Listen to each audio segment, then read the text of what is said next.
आरव को स्केच बनाना बहुत पसंद था। कैंपस में पुराने बरगद के पेड़ के नीचे उसे सुकून मिलता था। उसकी पेंसिल पन्ने पर नाचती थी, अपने आसपास की दुनिया को कैद करती थी। आज उसकी नजर एक खूबसूरत चेहरे पर ठहर गई, काव्या। वो फाउंटेन के पास खड़ी थी, उसकी हंसी झंकार की तरह थी। उसका कॉन्फिडेंस उसे अपनी ओर खींच रहा था। वो सब कुछ थी जो आरव नहीं था। आरव उसकी प्रशंसा में खोया, उसे पता ही नहीं चला कि वो घूर रहा था। अचानक काव्या मुड़ी, उनकी नजरें मिली। आरव का दिल धड़क उठा। उसने झट से अपनी नजरें हटा ली। उसके गाल शर्म से लाल हो गए। उसने फिर से एक झलक देखी। काव्या मुस्कुरा रही थी, उसकी आंखों में एक नटखट चमक थी। कुछ दिन बाद आरव खुद को लाइब्रेरी में पाया। वो एक पोएट्री बुक ढूंढ रहा था।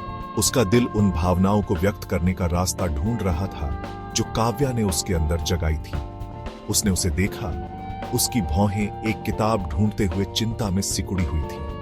वो उससे बात करना चाहता था, लेकिन उसकी शर्म उसे रोक रही थी। हिम्मत जुटाकर आरव काव्या के पास गया। Can I help you find something? उसने पूछा। उसकी आवाज बमुश्किल फुसफुसाहट थी।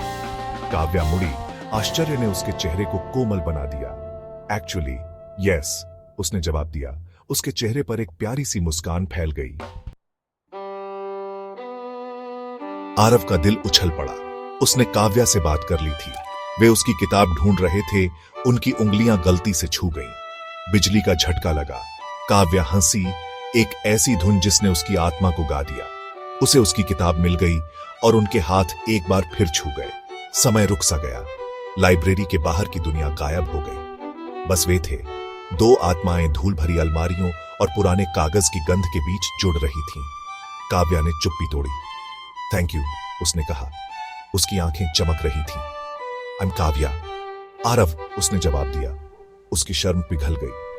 उन्होंने उस दिन घंटों बातें की, अपने सपनों के बारे में, अपने जुनून के बारे में। आरव ने पाया कि काव्या को भी उतनी ही पोएट्री पसंद है जितनी उसे।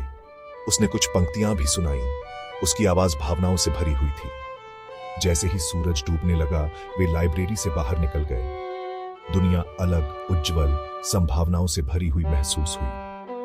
इससे पहले कि वे अलग होते, आरव ने दिन की घटनाओं से उत्साहित होकर काव्या से पूछा कि क्या वह किसी दिन उसके साथ कॉफी पीना चाहेगी।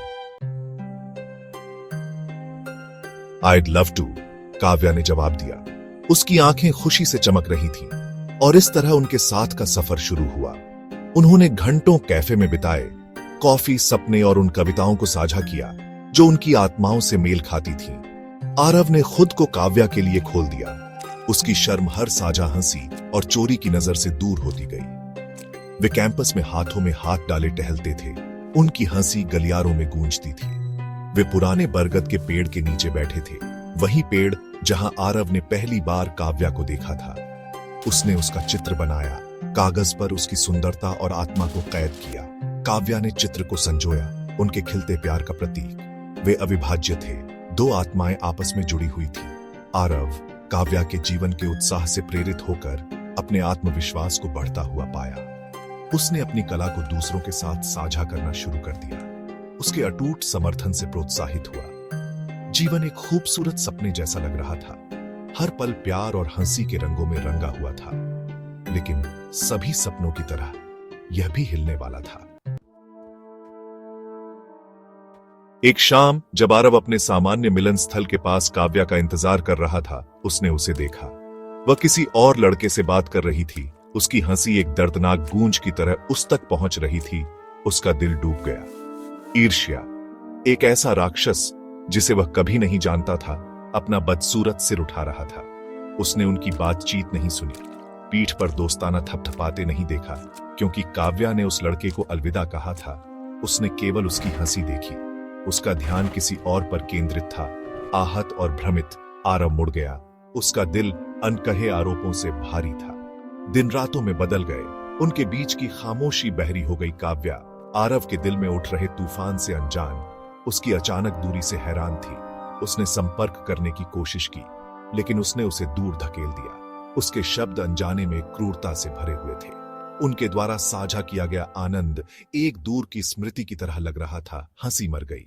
उसकी जगह एक भारी सन्नाटा छा गया, जिसने उन्हें पूरी तरह निगलने की धमकी दी। क्या उनका प्यार इतना नया, इतना नाजुक, इस गलतफहमी के भार तले टूट जाएगा।